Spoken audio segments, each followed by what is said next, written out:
Good morning, dear friends. My name is Igor Kovenko. It's 7:48 a.m. in Kiev right now. Today is March 17th, and we continue our daily morning reflections on what is happening in Russia, in the world, in Ukraine, and in our souls. I apologize for the fact that we're 8 minutes late in starting our conversation with you. And this is because this morning I had such a difficult choice to make. About the main topic I wanted to discuss with you, because generally speaking, it's clear that very important events are happening in the Middle East, and some very important events are taking place on the front in Ukraine. There are also many important things happening in Europe. But today I decided to talk about what is happening in Russia, because in fact it's clear that the main threat to the world today comes precisely from the territory of northern Eurasia, and not from Iran. Although, of course, there is also a threat to the world coming from Iran but still the main source of the threat is located on the territory of the Russian Federation. And that's why today let's try to talk about what is happening, and what is happening, as it seems to me, well, quite important processes, or rather, well, to put it briefly, let's go point by point. So in Siberia, in several regions, mainly across Altai Krai and the Novosibirsk Oblast, there is simply the destruction of a huge number of animals. We are talking primarily about cows, which are being destroyed by the hundreds. Moreover, farmers are protesting, saying that they are not being shown any documents on the basis of which the slaughter is taking place. So the farms are protesting, holding demonstrations, but of course it's completely useless. The local authorities, they utter some strange sounds, which are completely incoherent, because they say that these are actually sudden outbreaks of a disease. They name diseases such as pasteurellosis. Pasteurellosis is treated. This process involves the use of various vaccines, serums, and antibiotics. In other words, the environment is essentially the same as visiting a pediatric clinic where children wait to see a doctor for the flu, or going to a large hospital where patients are seeking medical treatment for their illnesses. There are children lying there with some infectious diseases, and to simply start killing the children because you believe it's some terrible epidemic that can't be treated.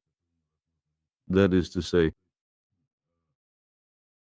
besides the fact that all this is happening in absolutely horrific ways, no one explains anything to anyone, and this really puts the well-being of many, many thousands of families at risk. So there are various hypotheses about why this is happening and who is behind it. I watched what Dmitry Borisovich has to say about this. Oreshkin, our frequent and regular interlocutor with you, a well-known sociologist, a person who, in my opinion, is very cautious in his statements. He is firmly convinced that,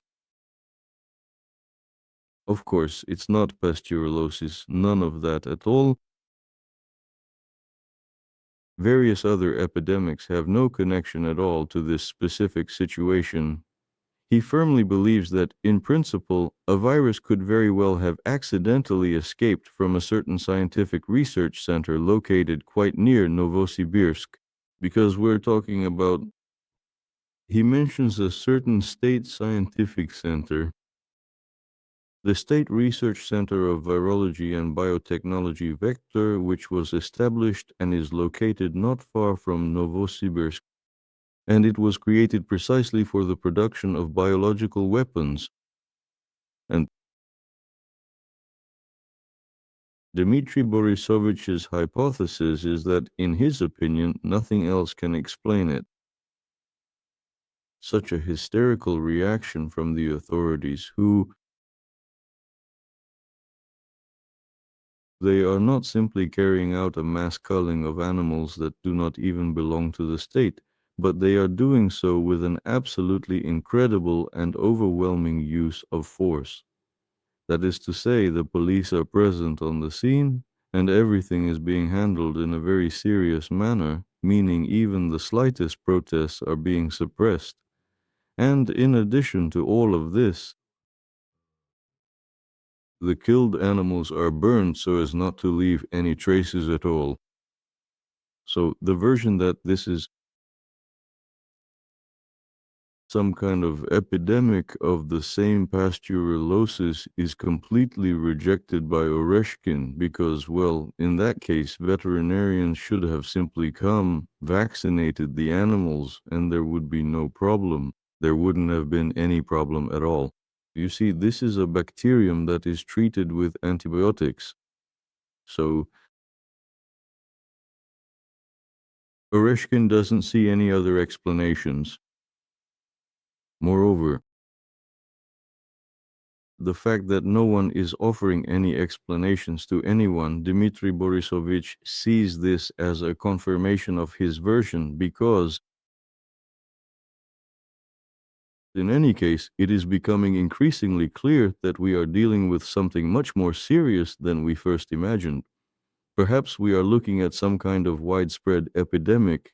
In fact, it could very well be a major leak of biological weapons that are being produced right here at this center. That's one version. In fact, the sheer magnitude of this event forces us to talk about a truly serious problem, because officially, in the Novosibirsk region alone, a total of 42 outbreaks were detected. The official explanation being provided once again is that the cause is pasteurellosis.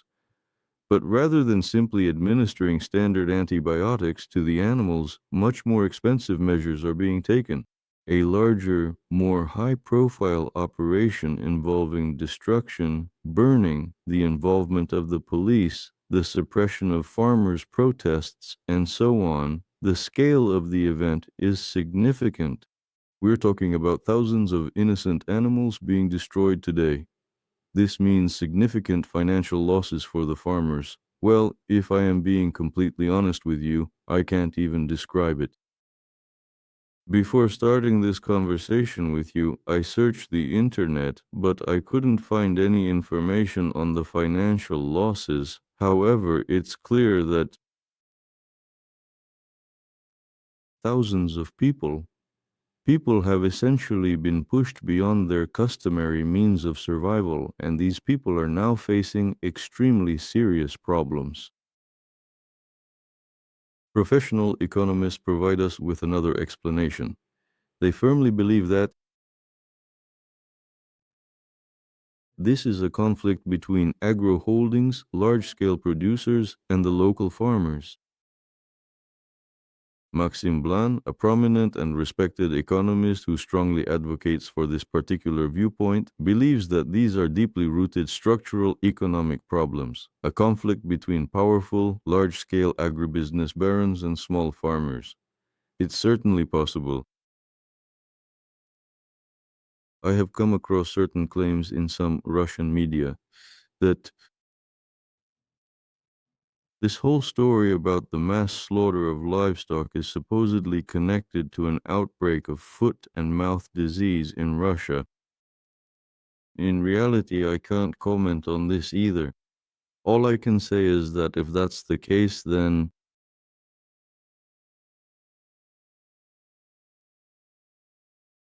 foot and mouth disease is an alarming and frightening term for many consumers of meat products. And when we look at the underlying principles of the situation, well, there is an even more terrifying word to consider: anthrax.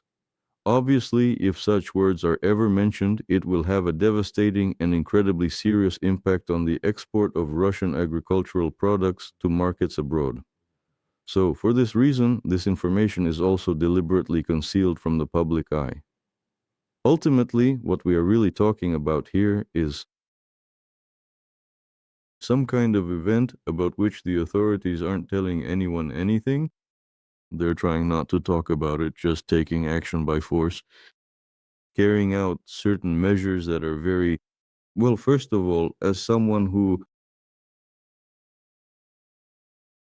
feels a great deal of empathy for animals, I just feel sorry for these animals.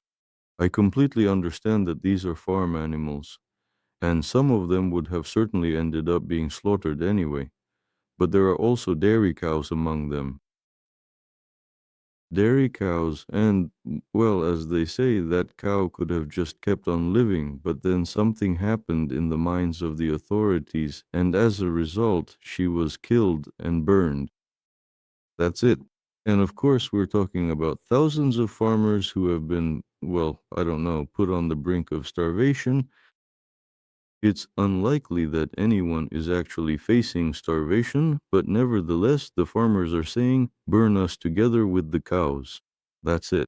What will happen to them next, now that they've lost their livelihoods, is still not very clear. Well, here idle commentators say, so what? What's the problem? Just sign a contract with the official Ministry of Defense and head out to kill Ukrainians. Such statements are also being made on social media. Now let's move from Siberia to the major metropolitan areas, specifically to Moscow. Here, a somewhat different process is taking place, but it is very similar, I would say, in terms of the general, a certain structure of the relationship between the authorities and the population. We're talking about blocking the internet and Telegram in particular. Here, I would say two things can be observed. Two motives. The first is the family business, which is simply revealed in this.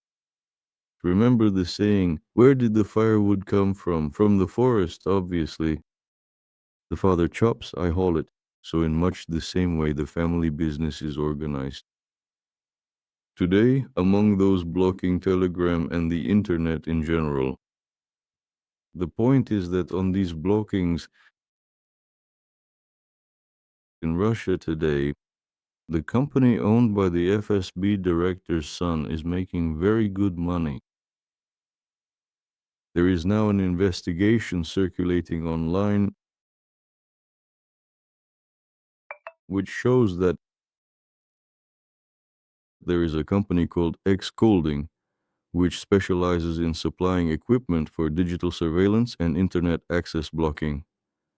So it turned out that the person at its head is the 29-year-old son of FSB Deputy Director Sergei Korolev. The son's name is Boris, the father's name is Sergei. So Sergei is responsible for blocking Telegram and in general for blocking the internet, while the son, so to speak, reaps the benefits. In other words, the son actually supplies the systems that, at the request of Roskomnadzor, are installed by telecom operators to filter traffic thanks to these systems supplied by the Center for Information Security of the FSB Deputy Director.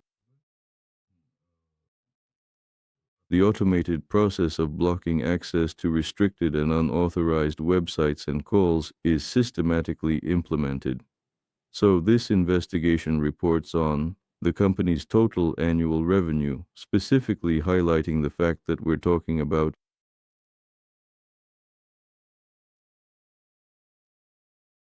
tens and hundreds of billions of rubles. In other words, it's a family business.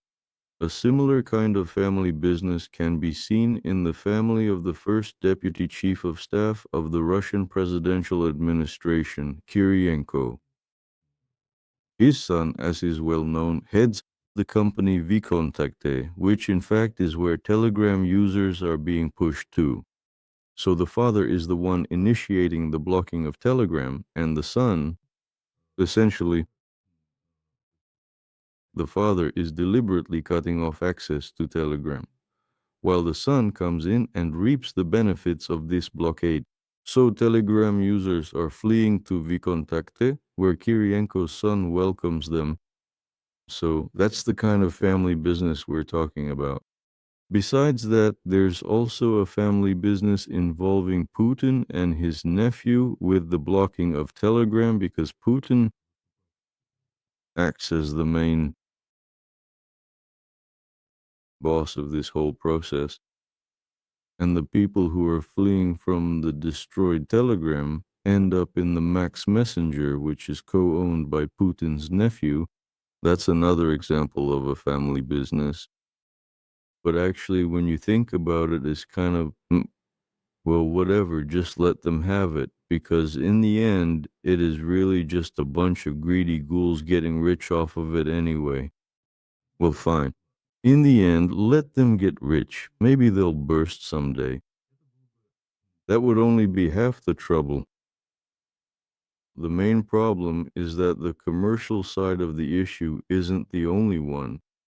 And maybe it's the driving force behind this process, but there's a completely different story behind it.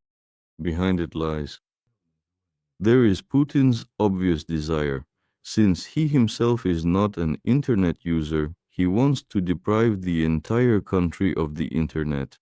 This became increasingly clear after not only Telegram and YouTube started being blocked, but the internet as a whole. The internet went down in Moscow, experiencing some rather serious and widespread disruptions. In general, there are currently very serious issues affecting the internet overall. Particularly in major cities across the country, many experts now believe that Putin is pursuing a much more ambitious and far-reaching goal than simply blocking platforms like Telegram or YouTube. The ultimate aim is to turn Russia into an isolated digital fortress, or more precisely, into a total digital black hole. In other words, the goal is essentially to cut Russia off from the information world, to turn Russia into a country where no information comes in from outside and no information gets out to the outside world. That is to turn Russia into a kind of analog of North Korea. The ultimate outcome of this North Korea analog will reflect what happens in North Korea today. Whenever the state media, every single one of these authoritarian states possesses the absolute power and the capability, for example, to claim that they won every single medal at the Olympic Games. That is to say, the Olympics actually took place in reality. And the state-controlled North Korean media outlets report that they won all the gold medals and triumphed in every single sport. But such a deafening and overwhelming level of lying is only possible if people have no signals coming in from the outside at all. It's impossible to verify. The question arises, why now? It's happening now because Putin has no progress or successes at the front, and it's becoming increasingly difficult to explain things to people. In general, in reality, no one is planning to explain anything to anyone. But something has to be said, and so explaining what's happening, talking about what's going on at the front, and in general, what's happening in the world, is becoming more and more difficult because it's obvious that not only is there no victory, but Putin doesn't have any significant successes at the front. The economic situation is getting more and more complicated, and that's why we have to close off the country. We have to turn Russia into a black hole from which no impulses emanate and no thoughts penetrate. Well, then you can really start talking about, well, whose Kyiv is it after all? Is Kyiv ours? Kyiv has already been taken, that's it, there are already obvious successes. Well, most likely there's no information that Kyiv has been taken, but nevertheless there are constant reports of successes in how things are going. Events are unfolding at the front. In a manner of speaking, Putin is once again the ruler of the world, and so on. All of this can be done without any form of hindrance if you eliminate not only Telegram and other sources or other communicators, but also effectively close off the country as a whole. Can this be done? Putin? Yes, he can. How much damage will this cause? Now, with the current blocking, the internet has been shut off in Moscow. This has been happening for several days, sometimes for a whole day. Small and medium-sized businesses in Moscow alone are losing about 1 billion rubles each. It may not seem like much, but still, these are small businesses, like delivery services, ATMs, everything that relies on the internet. When the internet goes down, it means that tens or even hundreds of thousands of people are essentially being ruined. This leads to the next question. Look, the authorities are depriving hundreds of thousands of small farmers in Siberia of their livelihoods. The authorities are depriving Muscovites and residents of major cities of internet access. Thus, they are significantly worsening their living conditions as well, because